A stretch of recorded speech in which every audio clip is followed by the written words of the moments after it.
TNT Urdu voice میں خوش آمدید۔ آئیں آج کی کہانی سنتے ہیں۔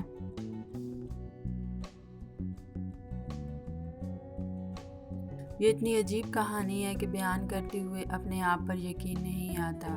انسان کتنے پہلو رکھتا ہے، وہ کس کس انداز سے سوچتا ہے اور اس پر گزرنے والے واقعات کیسے ہوا کرتے ہیں۔ کسی نے سچ ہی کہا ہے کہ اس دنیا میں جتنے انسان ہیں اتنی ہی کہانیاں بھی ہیں، بلکہ کسی کسی کے ساتھ تو کئی کہانیاں وابستہ ہیں۔ میرے گھر کے فاصلے پر ایک باربر شاپ تھی جس کا نام کچھ عجیب تھا۔ اس کے بورڈ پر صرف اتنا لکھا ہوا تھا، شرف الدین کاریگر۔ اس کا مالک شرف الدین عرف شرفو بہت باکمال انسان تھا۔ اس کے ہاتھ میں ایسا جادو تھا کہ بڑے بڑے لوگ اسی سے حجامت بنوانے کے لیے آیا کرتے۔ جو ایک بار اس کے پاس سے حجامت کرا لیتا وہ دوبارہ اسی کے پاس ہی آیا کرتا تھا۔ میں نے اس زمانے میں ابھی شادی نہیں کی تھی، اس لیے ہر دوسرے دن اس کی دکان میں پہنچ جاتا۔ وہ مجھے دیکھتے ہی لے کر کہتا، تشریف لائیں ظہیر صاحب، اور سنائیں کیا خبریں ہیں۔ میں چونکہ اخبار میں کام کرتا تھا، اس لیے شرفو کو تازہ ترین خبریں سنانے کی ذمہ داری بھی میری ہی تھی۔ یہ واقعہ بھی ایک صبح کا ہے۔ اس دن اخبار کے دفتر میں چھٹی تھی، اس لیے میں ذرا دیر سے سو کر اٹھا، پھر شیپ بنوانے کے لیے شرفو کاریگر کی دکان پر پہنچ گیا۔ اس وقت اس کی دکان میں 6-7 گاہک بیٹھے اپنی باری کا انتظار کر رہے تھے۔ شرفو نے ہمیشہ کی طرح بہت لے کر میرا استقبال کیا تھا۔ میں اس کے سلام کا جواب دیتا ہوا اپنی باری کے انتظار میں بیٹھ گیا۔ کچھ دیر بعد ایک اور گاہک دکان میں داخل ہوا۔ یہ واقعہ اسی گاہک کے ساتھ پیش آیا تھا۔ وہ ایک عام سا آدمی تھا، یعنی اس میں ایسی کوئی خاص بات نہیں تھی جو اسے دوسروں سے ممتاز کر سکتی۔ میں نے دیکھا کہ شرفو اس کو دیکھ کر چونک اٹھا تھا۔ اس کے چہرے کی رنگت ایک لمحے کے لیے فک ہو گئی تھی، پھر اس نے خود کو سنبھال لیا اور اس گاہک کی طرف متوجہ ہو گیا۔ اس کے بعد شرفو نے اپنے معمول کے خلاف ایک کام کیا۔ یہ اس کی عادت تھی کہ وہ بغیر نمبر کے کسی کی طرف بھی متوجہ نہیں ہوتا تھا، لیکن اس دن اس نے اپنے اصول کو بالائے طاق رکھتے ہوئے اس آدمی کو مخاطب کیا، آئیں جناب، پہلے آپ آ جائیں۔ یہ لوگ تو پرانے کرم فرما ہیں، کچھ دیر انتظار بھی کر سکتے ہیں، لیکن آپ پہلی بار تشریف لائے ہیں۔ وہ آدمی اپنی جگہ سے اٹھ کر بال بنوانے والی کرسی پر بیٹھ گیا۔ ہم سب حیرت سے اس آدمی اور شرفو کو دیکھ رہے تھے۔ شرفو نے آہستگی سے اس کے گرد کپڑا لپیٹ دیا۔ وہ آدمی شیپ بنوانے کے لیے آیا تھا۔ شرفو نے اس کے چہرے پر صابن لگایا، استرا نکالا اور اچانک استری کی تیز دھار سے اس کا ایک کان اڑا دیا۔ میں ابھی تک یہ بھیانک منظر فراموش نہیں کر سکا ہوں۔ ایک آدمی کا کٹا ہوا کان فرش پر پڑا تھا اور وہ پاگلوں کی طرح چیخ رہا تھا، جبکہ اس کا پورا چہرہ، گردن، قمیض سب خون سے سرخ ہو رہے تھے۔ خود شرفو کا یہ حال تھا کہ وہ اس طرح تھامے، اس طرح کھڑا تھا جیسے اسے کسی بات کا ہوش ہی نہ ہو۔ اس کی آنکھیں چھت پر لگی ہوئی تھیں۔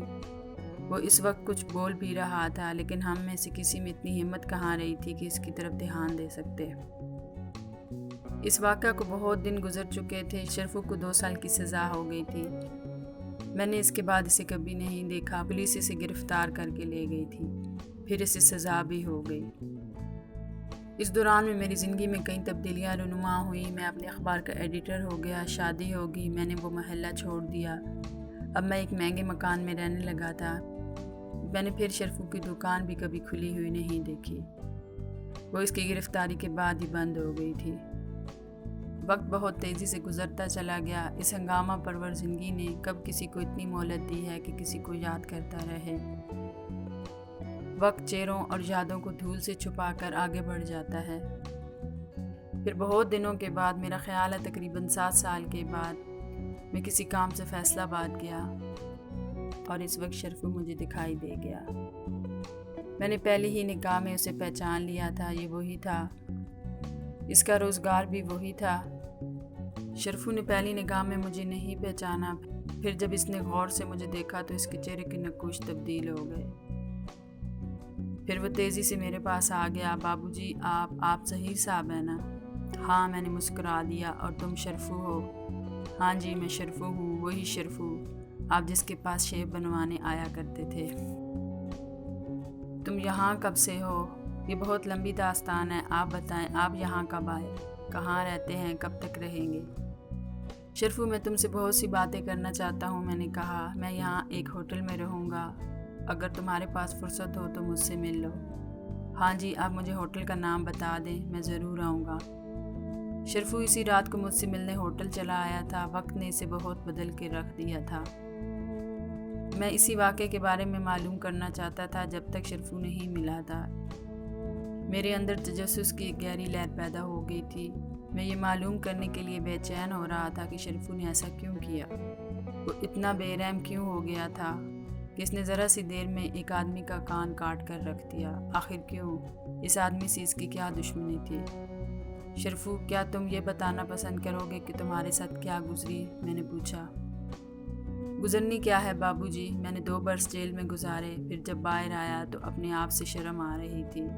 جس شہر میں اپنی عزت بنا لی تھی، اب اسی شہر میں میری بدنامی ہو رہی تھی، اس لیے میں نے وہ شہر چھوڑ دیا۔ شرفو، تم تو بہت اچھے انسان تھے، بہت مہربان، بہت رحم دل۔ آخر تم نے اس کے ساتھ ایسی حرکت کیوں کی؟ میرا خیال ہے کہ تمہارا ہاتھ بہک گیا ہوگا۔ نہیں جی، میرا کوئی ہاتھ نہیں بہکا تھا۔ میں کوئی اناڑی کاریگر نہیں ہوں، میری آنکھوں پر پٹی باندھ دیں تو بھی اپنا کام کر سکتا ہوں۔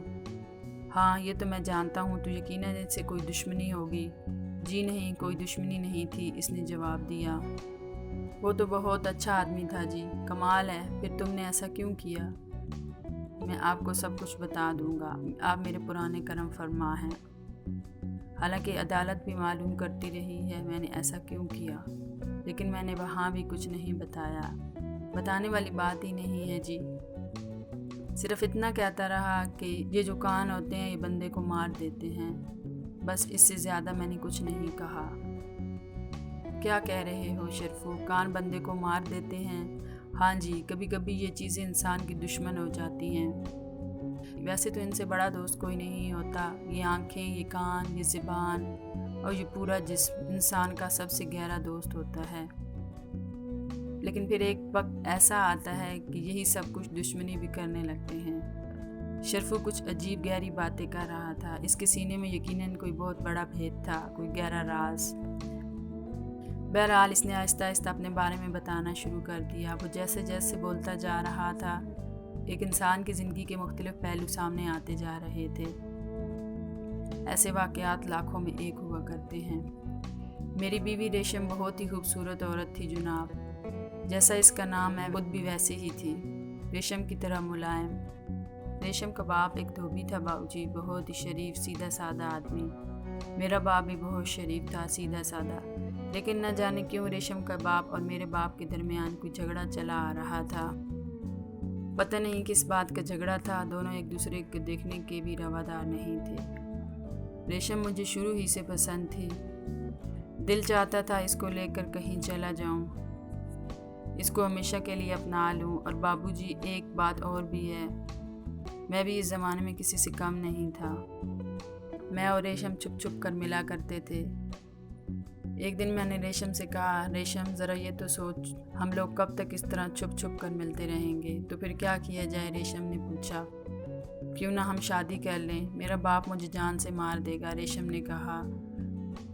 تو پھر بتاؤ کیا ہوگا؟ ہم زندگی بھر اس طرح تو ایک دوسرے سے نہیں مل سکتے۔ اب صرف ایک ہی طریقہ ہے کہ ہم چھپ کر شادی کر لیں۔ میں نے جو بات کہہ دی تھی وہ یوں ہی نہیں کہی تھی، بلکہ میں نے بہت سوچ سمجھ کر یہ فیصلہ کیا تھا۔ پھر بھی میں نے اپنے طور پر اپنی ماں کے ذریعے ہی کوشش کی کہ اپنے دل کا بھید اپنے باپ تک پہنچا دوں، لیکن وہی ہوا جس کا ڈر تھا۔ باپ نے فوراً ہی بڑی سختی سے انکار کر دیا۔ اس نے کہا تھا کہ اگر میں نے ایسا سوچا بھی تو وہ مجھے جان سے مار دے گا۔ اب بابو جی اس کے بعد کیا رہ گیا تھا؟ کچھ بھی نہیں، وہی کرنا تھا جو سوچا ہوا تھا، یعنی چھپ کر شادی، اور شادی اپنے شہر میں تو ہو نہیں سکتی تھی۔ دوسری طرف ریشم بھی میرے لیے پاگل ہو رہی تھی، اس لیے ہم دونوں نے اپنے فیصلے پر عمل کرنے کے لیے وہ شہر چھوڑ دیا۔ پنجاب کے ایک چھوٹے سے شہر میں میرے ایک اور جاننے والا رہتا تھا۔ میں ریشم کو لے کر اس کے پاس پہنچ گیا۔ سچ تو یہ ہے کہ بابو جی اس بیچارے نے میری بہت مدد کی، اس نے ہر طرح ہمارا ساتھ دیا، اپنے گھر میں رکھا، شادی کے انتظامات کیے، اور ایک دن میری اور ریشم کی شادی ہوگی۔ خیر شادی ہوئی اور ہم نے گزرے دنوں سے اپنا تعلق ختم کر لیا، جیسے کوئی بندھن جھٹکے سے توڑ دیا جائے۔ ہم کون تھے، ہماری برادری کیا تھی، ہمارے ماں باپ کیسے تھے، یہ سب ختم ہو گیا۔ البتہ اتنا ہوا تھا کہ ہم نے اپنے اپنے گھر اپنی خیریت کی خبر روانہ کر دی تھی، اور یہ بھی لکھ دیا تھا کہ ہم دونوں نے شادی کر لی ہے۔ اس کے بعد روزگار کی تلاش شروع ہوئی۔ میرے ہاتھ میں باپ دادا کا ہنر تھا، میں نے ایک دکان میں کام کرنا شروع کر دیا، پھر کرائے کا ایک اور گھر بھی لے لیا۔ زندگی آرام سے گزرنے لگی۔ ریشم نے اپنی ساری محبت مجھ پر نچھاور کر دی تھی۔ سچ تو یہ ہے کہ یہ ہماری مجبوری بھی تھی، ہم دونوں کو ایک دوسرے ہی سے محبت کرنی تھی، ایک دوسرے کے دکھ سکھ کا ساتھ دینا تھا، کیونکہ اب ہمارا کوئی اور نہیں تھا۔